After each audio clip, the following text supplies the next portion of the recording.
আবারও মার্কিন ও ইসরায়েলি জাহাজে ইয়েমেনি বাহিনীর নতুন হামলা। আরো বিস্তারিত জানিয়ে দিব। এদিকে হিজবুল্লাহর অভিযানে এ পর্যন্ত 2000 ইহুদিবাদী সেনা হতাহত। এবার রাশিয়া ও উত্তর কোরিয়ার সঙ্গে ইরানের দৌড়ঝাঁপ, চিন্তায় যুক্তরাষ্ট্র। এদিকে ইউক্রেনের ড্রোন হামলায় রাশিয়ার জ্বালানি স্থাপনায় আগুন। আরো জানিয়ে দিব, এবার গাজা সংঘাত বন্ধে ইসরায়েলকে যে শর্ত দিল হামাস।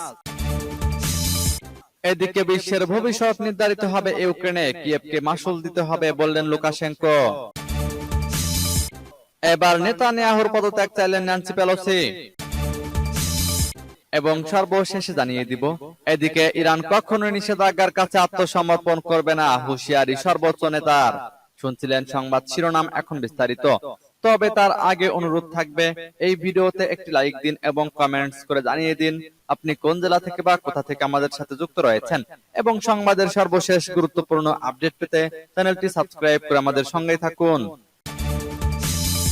আবারও মার্কিন ও ইসরায়েলি জাহাজে ইয়েমেনি বাহিনীর নতুন হামলা। ইয়েমেনের হুতি আনসারুল্লাহ আন্দোলন সমর্থিত সামরিক বাহিনী নতুন করে আমেরিকা দুটি এবং ইসরায়েলের একটি জাহাজে হামলা চালিয়েছে।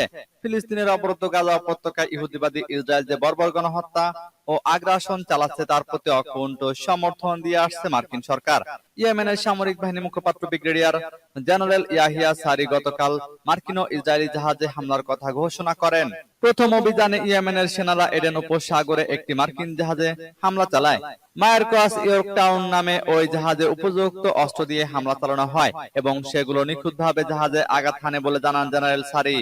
একই নৌরুটে আমেরিকার একটি ডেস্ট্রয়ারের উপর হামলা চালায় ইয়েমেনের সামরিক বাহিনী। এই হামলায় তারা ড্রোন ব্যবহার করে।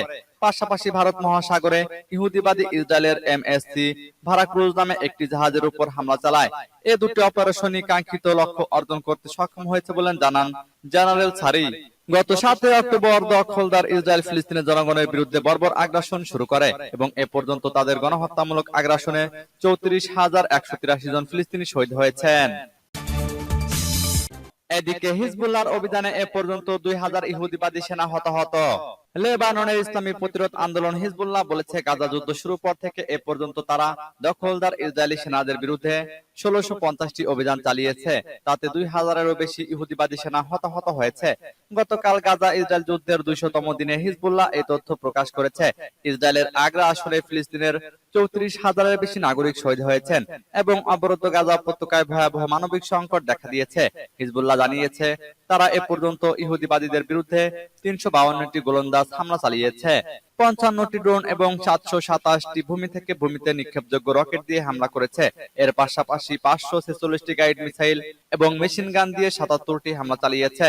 হিজবুল্লাহ যোদ্ধারা 344টি বাংকার এবং দুর্গ, 328টি কৌশলগত সরঞ্জাম, 722টি ইহুদি বসতি, 92টি সামরিক যান, 67টি কমান্ডো সেন্টার, 33টি আর্টিলারি অবস্থান, 5টি ড্রোন, 5টি কথিত আয়রন ডোম মিসাইল প্ল্যাটফর্ম এবং ইসরায়েলি সামরিক বাহিনী 2টি ফ্যাক্টরি ধ্বংস করেছে।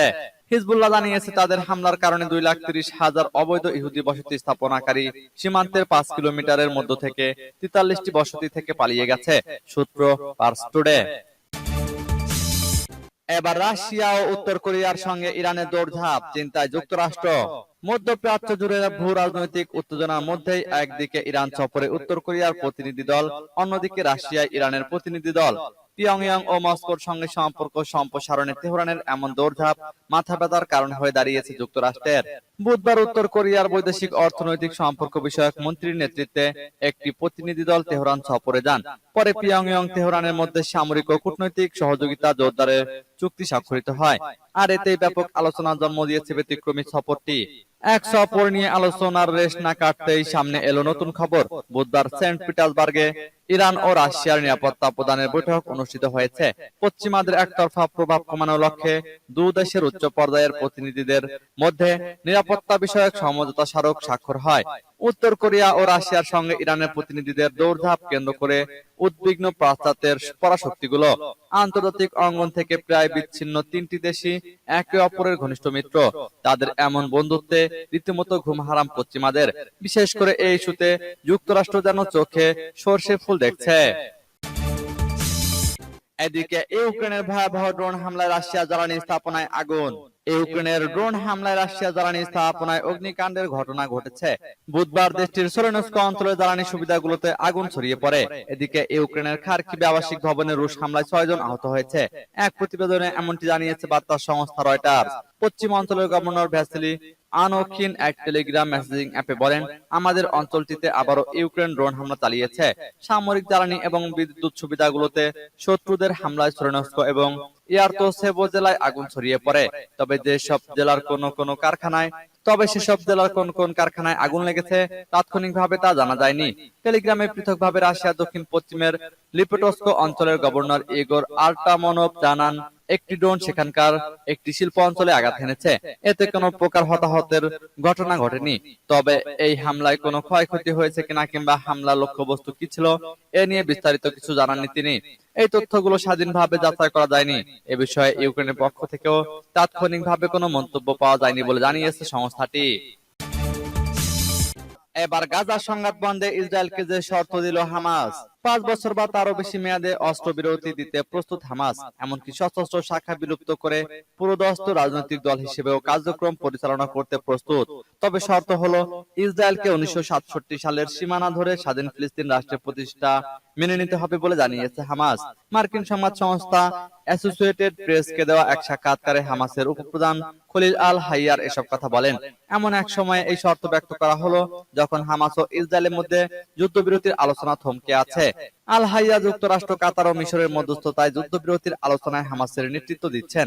ইস্তানবুলে এপির সঙ্গে আলাপের সময় আল হাইয়া জানান, হামাস গাজা ও পশ্চিম তীরে একটি ঐক্যবদ্ধ সরকার গঠনের প্রতিদ্বন্দ্বী ফাতাহের নেতৃত্বে পরিচালিত প্যালেস্টাইন লিবারেশন অর্গানাইজেশন বা পিএলও তে যোগ দিতে চায়। এ সময় তিনি উল্লেখ করেন, তার দল শর্ত সাপেক্ষে অস্ত্র ত্যাগে প্রস্তুত।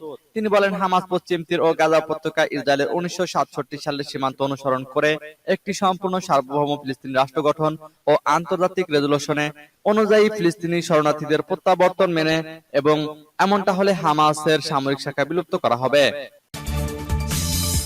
এদিকে বিশ্বের ভবিষ্যৎ নির্ধারিত হবে ইউক্রেনে, কিয়েভকে মাশুল দিতে হবে বললেন লুকাশেঙ্কো। বেলারুশের প্রেসিডেন্ট আলেকজান্ডার লুকাশেঙ্কো বলেছেন, যে কয়টি গুরুত্বপূর্ণ বিষয় বিশ্বের ভাগ্য নির্ধারণ করবে তার মধ্যে ইউক্রেন যুদ্ধ একটি। গতকাল তিনি দেশের একজন সংসদ সদস্য, সরকারি কর্মকর্তা এবং রাজনৈতিক ব্যক্তিদের এক সমাবেশে কথা বলেন।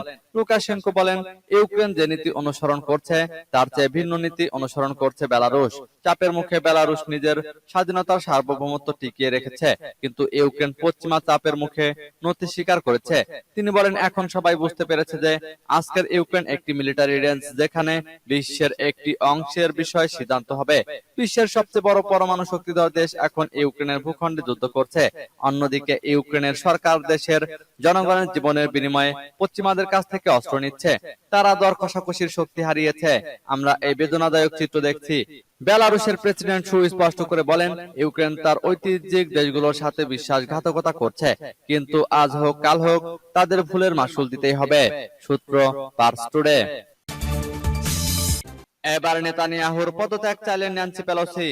যুক্তরাষ্ট্রের পার্লামেন্ট কংগ্রেসের নিম্নকক্ষ হাউস অব রিপ্রেজেন্টেটিভস এর সাবেক স্পিকার ন্যান্সি পেলোসি মনে করেন, ইসরায়েলের কল্যাণের স্বার্থে প্রধানমন্ত্রী বেনিয়ামিন নেতানিয়াহুর শিগগিরই পদত্যাগ করা উচিত। নেতানিয়াহুকে মধ্যপ্রাচ্যের শান্তির পথে বাধা বলে উল্লেখ করেছেন তিনি। খবর সিবিএস নিউজের। রেডিও টেলিফিস ইআরএনকে দেওয়া এক সাক্ষাৎকারে এ প্রসঙ্গে পেলোসি বলেন, ইসরায়েলের অবশ্যই আত্মরক্ষার অধিকার রয়েছে এবং আমরা তা স্বীকারও করি, কিন্তু এ অধিকার রক্ষায় নেতানিয়াহু যে নীতি নিয়েছেন তা যা যা করছেন তা ভয়ঙ্কর এবং আমরা সেসব প্রত্যাখ্যান করছি। বিশেষ করে 7ই অক্টোবরের হামলার জবাব তিনি যা করছেন তার চেয়ে নিকৃষ্ট আর কি হতে পারে। হামলার দায় স্বীকার করে তার সরকারের গোয়েন্দা প্রধান পদত্যাগ করেছেন, তারও পদত্যাগ করা উচিত। গত 6 মাসে যা যা হয়েছে সেজন্য সম্পূর্ণভাবে তিনি দায়ী। নেতানিয়াহুকে আল-আকসা ও মধ্যপ্রাচ্য অঞ্চলে শান্তির পথে বাধা মনে করেন কিনা প্রশ্নের উত্তরে সাবেক হাউস স্পিকার বলেন, অবশ্যই মনে করি।